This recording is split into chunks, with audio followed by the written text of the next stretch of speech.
Hello everyone. Welcome to the first video of this channel. I have a few things to address before this begins.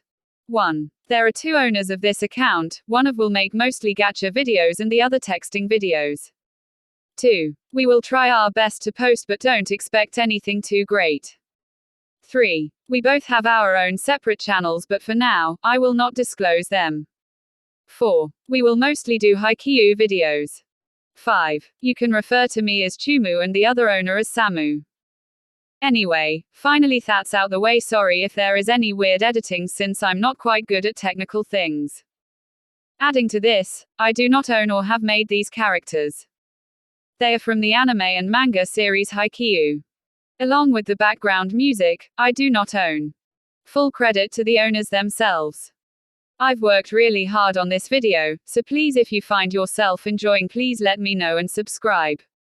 These are just headcanons on how the characters would act, so if they aren't 100% accurate to the canon thing, that is why. I apologize. This video contains swearing. If you're not comfortable with that, please consider clicking off this video. Enough rambling, let's get onto the video. 𝙁 created a group chat. 𝙁 changed the name of the group chat to Pretty Pranksters. 𝙁 added 8 people. 𝙁 changed 8 nickname. I have a plan. I wanna prank 𝙺𝚊𝚐𝚐𝚗𝚅.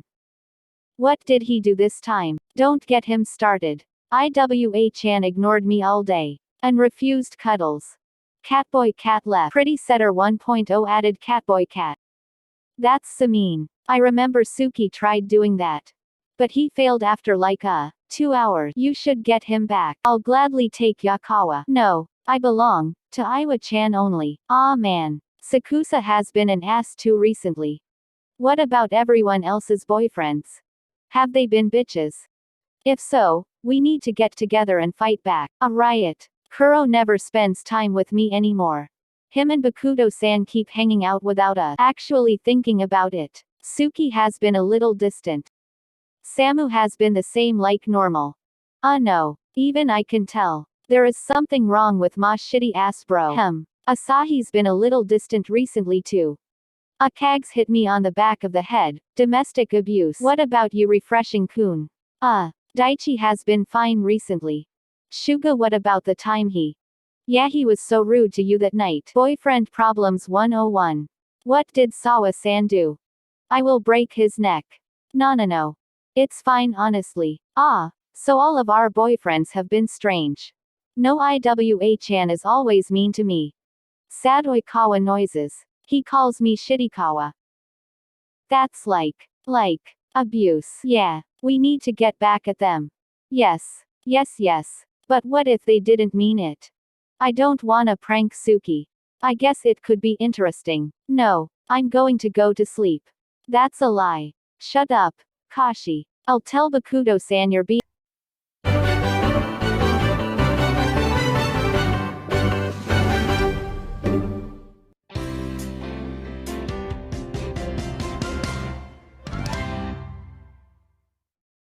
Asanoya. It was later that day. It was quite late now. Nishinoya had just gotten in bed, after he had a shower. Wearing some pajamas that Asahi had bought for him for his birthday last year. Yu sat wrapped in his blanket, crossed-legged. He waited for a little while, going onto his phone. It was around 11 p.m. By now, Asahi would have already gone to bed. Yu prepared himself to sound like he was at least trying to lie. He picked his phone back up and texted Asahi. Asahi, are you awake? Ahi, baby. Are you okay? You should be sleeping, it's late. I know. I'm sorry for waking you up. I had a nightmare. Baby. Do you want to FaceTime? Or I could come around. We can cuddle or watch a movie until you're feeling better. Yes please, can you come round?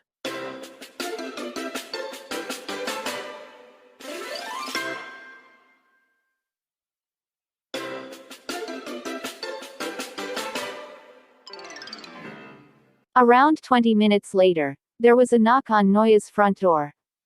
Yu climbed out of bed and quickly went to the front door. Thankfully his parents were asleep. He opened the door to see his boyfriend. hands filled with some chocolate and some of Noya's favorite snacks. A big smile spread across the small boy's face, helping him inside and taking him to his room. Thanks for coming, Sahi. It's no problem. Are you feeling any better? We can watch a movie and cuddle. So you don't have to be alone tonight. Nishinoya nodded his head. The two went to his room. Around an hour passed. Yu was tangled in Asahi's arms, his face buried into the other's chest. They had just about finished the movie. It was rolling to the credits.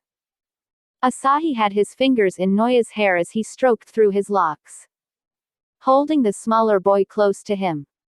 Noya was known for his energetic personality, but when he was with Asahi, he was quiet and very clingy.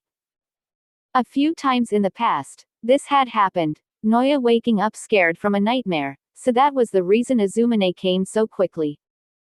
It's probably not the best time to tell you, but what is it, Noya? Well, this was a prank challenge. I never had a nightmare. Asahi sighed as he kissed the boy's forehead. Why am I not surprised? It's okay. I didn't think you would actually wake up and come round. I would do anything for you. You know that, right? Nishinoya smiled as he leaned up and placed a kiss on Asahi's cheek. A little while passed. The two stayed tangled in each other's arms before they fell asleep. The two curled up under the covers of Nishinoya's bed.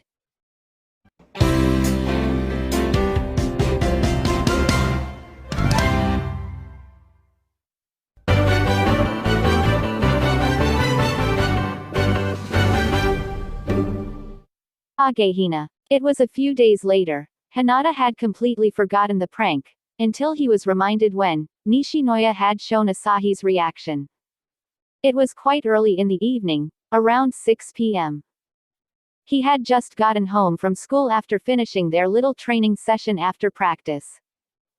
Hinata was very much still hyper, so he decided to some practices outside with his little sister, Natsu. Eventually, Hinata had gotten into bed, nearly dozing off since he was knackered from all the training he had done that day.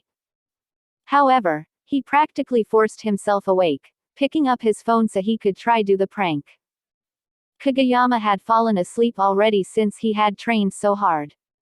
Thankfully Daichi didn't know, because he would have practically murdered them.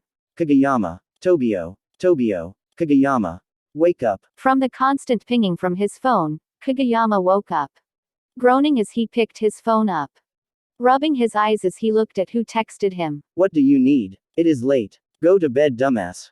Cage. YAMA. I had a nightmare. I'm scared. Okay. What do you mean okay? Do something. Try going to sleep again. What was the nightmare about? I lost my volleyball. Hinata, you're overworked. Stop being stupid and go to bed. You are tired. SJSHJSJ. You are meant to have a cute reaction. Sniffle. Asahi had a cute reaction. And you are just dense. We will talk about this in the morning. Just go to bed, please. Fine. Night night, Tobio. Love you. Mwah. And LT. 3. Good night, dumbass. Love you too, red heart emoji.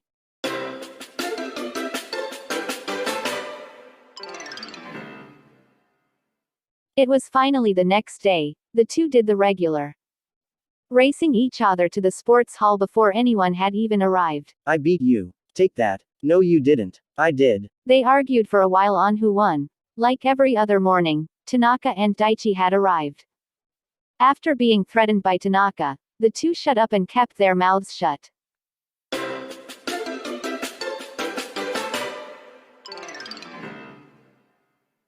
They practiced for a while until they had a break. According to Hinata and Kageyama, it was unnecessary, but however, Kageyama took the time to ask Hinata about what had happened the night before. Stumbling on his words, trying to think how to word it. Since Kageyama was very bad with his words, he eventually was able to ask the ginger. Hey, Hinata, what happened last night? Are you okay? Did you manage to sleep last night? Hinata turned around with his water bottle in his mouth, taking it out, smiling as he looked at Kageyama. It was a prank thing. Noya said I should have done it. A prank? Yeah. Oh, okay. So you are okay? Yep. Come on, let's go. I need you to do some sets for me. Make sure they are not too low. The two continued to practice. Hinata getting shouted at by Tobio when he started to get too confident.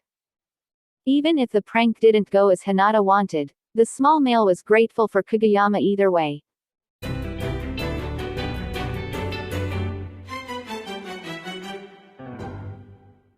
Iwa-oi. Like usual, Iwaizumi was over at Oikawa's place.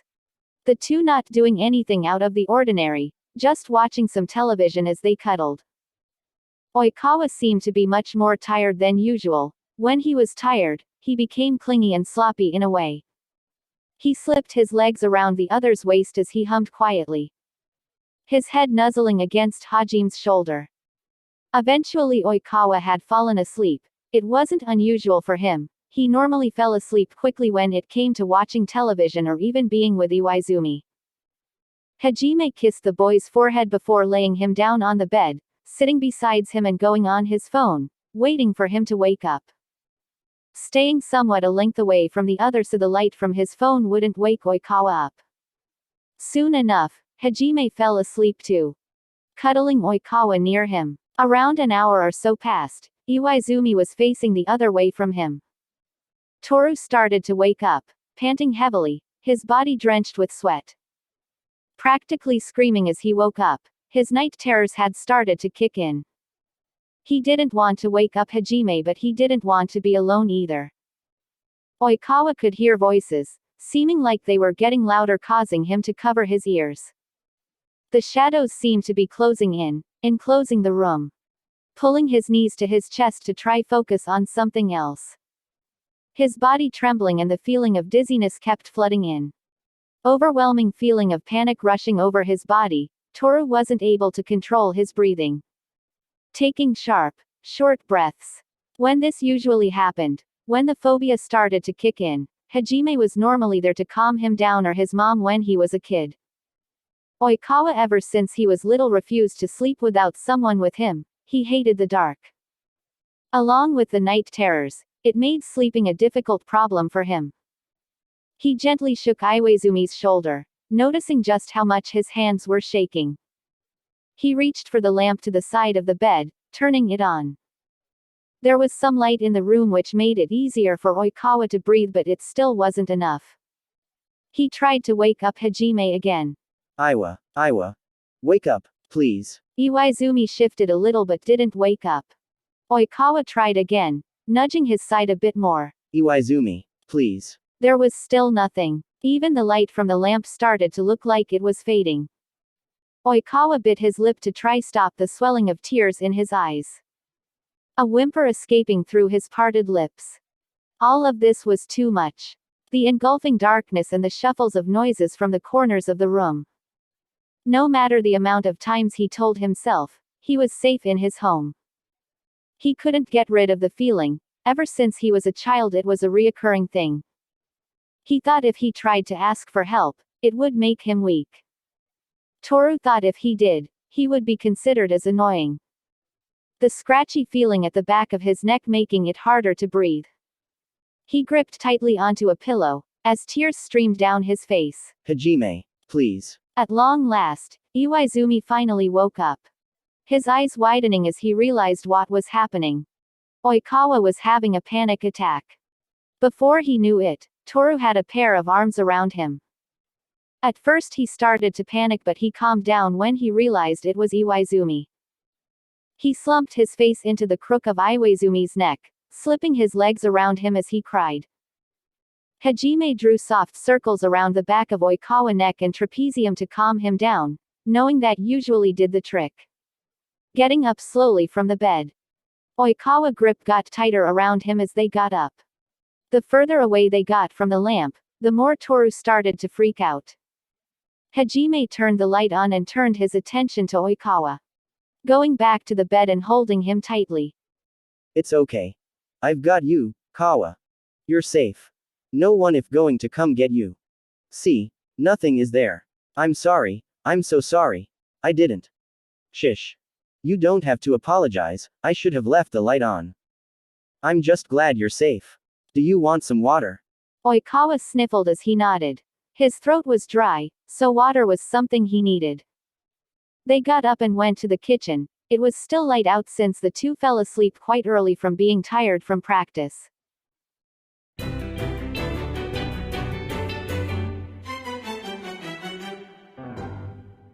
A few hours passed. Oikawa had calmed down and was curled up in Iwaizumi's arms, his face buried in the other's chest.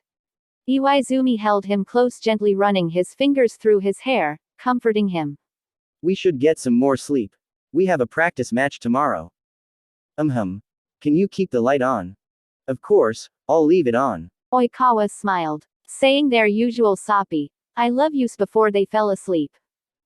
The light of the room keeping Oikawa calm and the presence of Hajime also helping. They stayed entwined in each other's arms as they slept peacefully. Hey, I hope you liked the video. It was much longer than I expected it to be, and I only managed to get a third of the ships done. However, if you want a part 2, please let me know. That's it from me today, Sumu signing off.